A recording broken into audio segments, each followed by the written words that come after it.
رسول پاک کا وصال ہوا نا، حضرت بلال نے منہ سے لفظ ہی کوئی نہیں ادا کیا.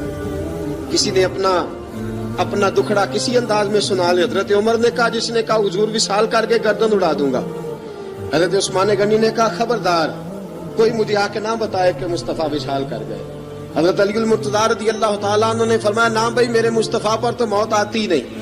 جس طرح آپ لوگوں پہ سب لوگوں نے اپنے اپنے اظہار کر لیے نا، بلال نے کسی کو دکھ بتایا ہی نہیں. ایک کونے میں بیٹھ کے نا حضرت بلال اکیلے آنسو بہاتے رہے، کسی کو بتایا ہی نہیں، اکیلے روئے. ایک شخص کہنے لگا، یار بلال بولتا نہیں. کہا نہ بلاؤ اسے.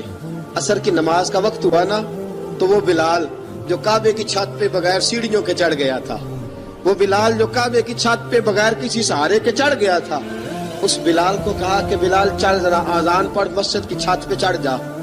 حضرت بلال کئی بار چڑھے اور کئی بار گرے، کئی بار چڑھے اور کئی بار گرے. حضرت بلال حبشی رضی اللہ تعالیٰ نے آواز دی، کہا سلمان میری مدد کرنا، میری مدد کرنا. اب مجھ سے چڑھا نہیں جاتا، اب مجھ سے جایا نہیں جاتا. جناب سلمان فارسی نے بھی سوال نہیں پوچھا کہ بلال تو بیمار ہے، یہ نہیں پوچھا. حضرت بلال کو دو چار صحابہ نے اٹھایا، چھت پہ پہنچایا. بلال نے اذان شروع کی. جب کہا نا اللہ اکبر اللہ اکبر، وہ آواز جس میں بڑا سوز ہوتا تھا، بڑی درد، بڑی بلندی ہوتی تھی، بڑا جوش خروش ہوتا تھا، آج وہ آواز دب گئی.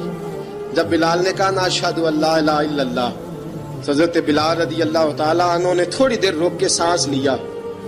جب کہا نا اشہد ان محمد رسول اللہ، جو سارے چپ کھڑے تھے نا، ان میں سے ایک بابا رو پڑا، جس کا نام ابو بکر صدیق تھا.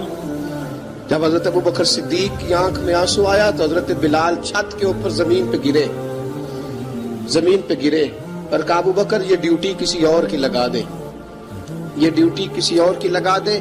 اب میری روح اجازت نہیں دیتی، مصطفیٰ کریم کے بعد مجھ سے اذان نہیں پڑھی جائے گی. آپ نے واقعہ سن رکھا ہے کہ ایک بار صحابہ نے بلایا، دوبارہ آئے، حضور خواب میں ملے. کہا بلال تو آتا کیوں نہیں؟ بلال چھوڑ کے چلے گئے تھے. فرمایا اب میرا یہاں دل نہیں لگتا. ملک شام کے شہر حلب میں چلے گئے تھے، چھوڑ دیا تھا مدینہ منورہ. اب میری نگاہوں میں جچتا نہیں کوئی، جیسے میرے محبوب ہیں ایسا نہیں کوئی. حضور خواب میں ملے، آئے مدینے. حضرت بلال آخری بار، لوگوں نے کہا اذان پڑھو.